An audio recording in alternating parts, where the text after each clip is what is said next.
Hello बच्चों, तो आओ प्रश्न को देखते हैं। उस त्रिभुज का केंद्रक निकालिए जिनके शीर्ष 3, -5, -7, 4 तथा 10, -2 है। तो दिए गए प्रश्न की मुख्य अवधारणा की बात करें तो बच्चों देखो, यदि त्रिभुज बी सी हो, जहाँ पर बच्चों देखो शीर्ष ए का निर्देशांक x1, y1, शीर्ष बी का निर्देशांक x2, y2 तथा शीर्ष सी का निर्देशांक x3, y3 हो तथा इस बिंदु का केंद्रक G हो और G का निर्देशांक x, y हो, तो बच्चों देखो यहाँ पर केंद्रक G का हम निर्देशांक कैसे ज्ञात करेंगे। तो यहाँ पर हम लिखेंगे त्रिभुज ए बी सी के केंद्रक G का निर्देशांक x, y हो, तो बच्चों ये बराबर हो जाएगा किसके। तो देखो यहाँ पर x1 plus x2 plus x3 बटे में 3, यहाँ पर y1 plus y2 plus y3 बटे में 3। ठीक है, तो इस मुख्य अवधारणा की सहायता से हम दिए गए प्रश्न को हल करेंगे। तो बच्चों देखो यहाँ पर त्रिभुज ए बी सी में शीर्ष यहाँ पर इस प्रकार दिए गए हैं प्रश्न में।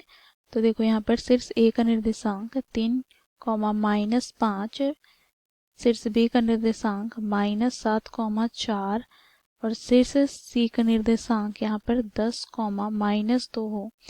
तो बच्चों देखो इस त्रिभुज एबीसी का केंद्रक जी ज्ञात करने के लिए हम मुख्य अवधारणा की सहायता लेंगे। तो यहाँ से हमें प्राप्त क्या हो जाएगा। तो बच्चों देखो जी का निर्देशांक x, y बराबर यहाँ पर x1 क्या है, तो x1 है 3 प्लस x2 क्या है, तो -7 प्लस x3 क्या है, तो 10 बटे में क्या हो जाएगा 3, यहाँ पर बच्चों y1 क्या है, तो -5 प्लस y2 क्या है, तो 4 प्लस y3 क्या है, तो -2 बटे में क्या हो जाएगा, तो 3। ठीक है, अब बच्चों इसे हम आगे सरल करते हैं। तो यहाँ से हमें प्राप्त हो जाएगा 10 प्लस 3 कितना हो जाएगा 13 -7 बटे में 3, यहाँ से बच्चों देखो हमें प्राप्त हो जाएगा -5 -2 कितना हो जाएगा -7 प्लस 4 बटे में 3।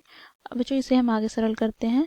तो यहाँ से देखो 13 में से हम 7 घटाएंगे तो हमें प्राप्त हो जाएगा 6। ठीक है, बटे में क्या हो जाएगा 3। अब बच्चों देखो यहाँ पर यहाँ से देखो यदि हम -7 में +4 करें तो हमें प्राप्त हो जाएगा -3 बटे में 3। यहाँ से इसे हम विभाजित कर लिए, 6 को 3 से 2 बार में काट लेंगे और 3 से 3 एक बार में कट जाएगा। तो यहाँ से हमें प्राप्त क्या हो गया, तो 2, -1। अब यहाँ पर हम लिखेंगे अतः त्रिभुज ए बी सी के केंद्रक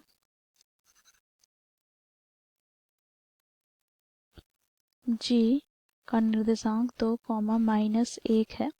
तो इस प्रकार बच्चों हम लोगों ने मुख्य अवधारणा की सहायता से दिए गए प्रश्न को हल किया। आशा करती हूँ आप लोगों को यह प्रश्न समझ में आया होगा। धन्यवाद।